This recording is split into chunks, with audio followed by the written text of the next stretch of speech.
Hello everyone, this is Warhawk Beyond 2040 and welcome to another edition of the Flash Season 7 review series, and today I am going to be talking about Episode 4, Central City Strong, which I have just finished watching earlier today. And this episode, in my opinion, was not terrible, but it wasn't the greatest either. I would just say it was pretty average and at some points very, very weak. I don't think this episode was as strong as the last 3 episodes of this season. This one just felt more like a filler. There just wasn't really much to get your teeth into. And the only thing that I enjoyed about this episode the most was probably Cisco and Chester's blossoming bromance, where they were just constantly referencing pop culture and just going around geeking out to any little thing. So that was probably the only thing I enjoyed the most about this episode. And we saw the return of an old Flash villain, Abracadabra, who we haven't seen for quite a while. I'm trying to remember the last time we saw Abracadabra. Might have been season 3?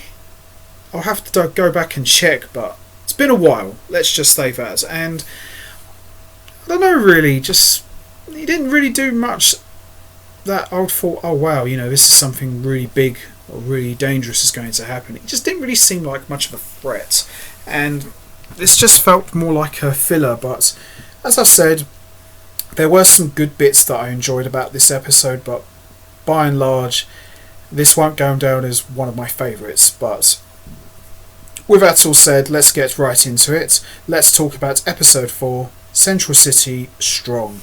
So this episode opens up with Barry having a romantic dinner for himself and Iris, thanks to his newly found speed.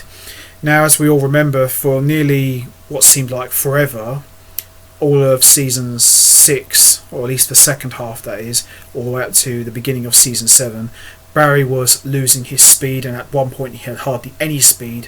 So now that the Speed Force has been restored thanks to their love, Barry is on cloud 9, he's got Iris back, and he's got his speed back. So he's been using his speed to spoil her rotten ever since she came back, and every time they look like they're going to have a romantic moment, they're always interrupted. We see them get briefly interrupted by a normal earthquake, and then outside we see colourful lightning crackles in the distance. Meanwhile, Kayla, Cisco, Chester, Caitlin and the rest of Team Flash are volunteering to help rebuild Central City after Eva McCulloch's attack. The Flash gives a press appearance and apologises for the Mirror Monarch situation and promises to make things right. Caitlin says that ever since the Eva business she's been exhausted and has been experiencing constant headaches.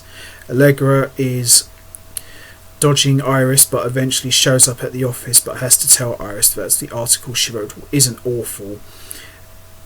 Allegra encourages her to put herself in the story. Good for her.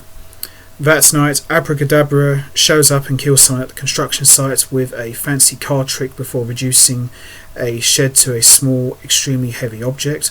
And what's his next trick? Absolute suffering. Yeah. So the next day we see Cisco detects temporal energy and Joe shows Barry the card-riddled body of the victim. They realise who they are dealing with and realise that he's escalated from the last time they dealt with him. So this is the first time we've seen Abracadabra since pre-Crisis. So he's back here on a new Earth, causing trouble as usual. Meanwhile at Star Labs they get a ping on the temporal signatures downtown. The Flash shows up with Cisco and Abracadabra gives him the nickname Mecha Vibe. Oh god. Abra gets the upper hand and mentions the Chronarch and nearly takes him out when Frost shows up and stops him. Argos arrives to collect him and the obelisk, but Frost swiped something before they could leave. At Argos, Abracadabra escapes and goes right to the trio of obelisk that they've all collected. Kadabra tells the Flash that he stole his light from him and claims he's lost everything, so he's taking it out on the Flash. He plans to make Central City disappear. Anyway, At Star, they pick up antimatter energy readings and realises Kadabra has made an antimatter bomb and he's teleporting it around the city to charge it. The bomb is impenetrable. Barry starts to take his error, being tricked by Kadabra, very personally. Iris comes to talk to him and Barry admits feeling guilty for not realising Mirror Iris wasn't really her. Now this was the first time that situation has actually been addressed, so could be a nice story arc to it, who knows? Time will tell. Iris tells him it's okay when he has to face the trauma and that what happened wasn't his fault. The conversation makes him realise that Kadabra's family was his glimmer of light. Cisco finds a Martian memory restoration ring in the device Frost stole, and the team starts to piece it all together. So we learn that Kadabra's family was lost due to the events of Crisis, and now he's looking to blame anyone and everyone for his unfortunate situation. Flash catches up to Kadabra and says he won't try to defeat him. He shows him a hologram of his family from another timeline.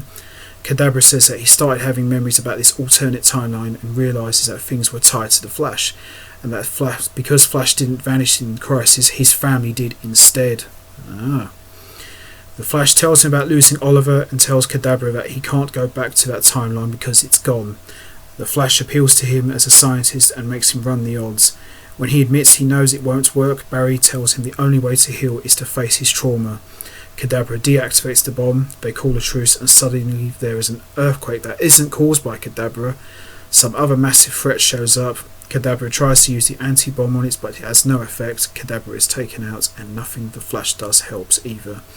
The mysterious threat eventually leaves, and Kadabra sadly dies in this episode. Also throughout this episode, Iris is struggling with the after effects of her experience of the Mirrorverse, and she goes to a Mirrorverse survivors support group to interview people. It's obvious she hasn't dealt with her own trauma. Barry is also trying to deal with the trauma himself, trying to make things up to her, even though Iris tells him that the only way he can deal with it is to face it. So we see at the end of the episode, Iris finally agrees to go to the support group, and she also makes Allegra a full-time member of staff. We also see Caitlin and Frost are also struggling, and the episode sees Caitlin dealing with exhaustion and headaches. Frost is concerned, but it means something is seriously wrong, although the test results come back. However, at the end of the episode there is a big surprise, for when all of a sudden we see Caitlin and Frost are now two separate people after splitting into two, and that's how we end episode 4.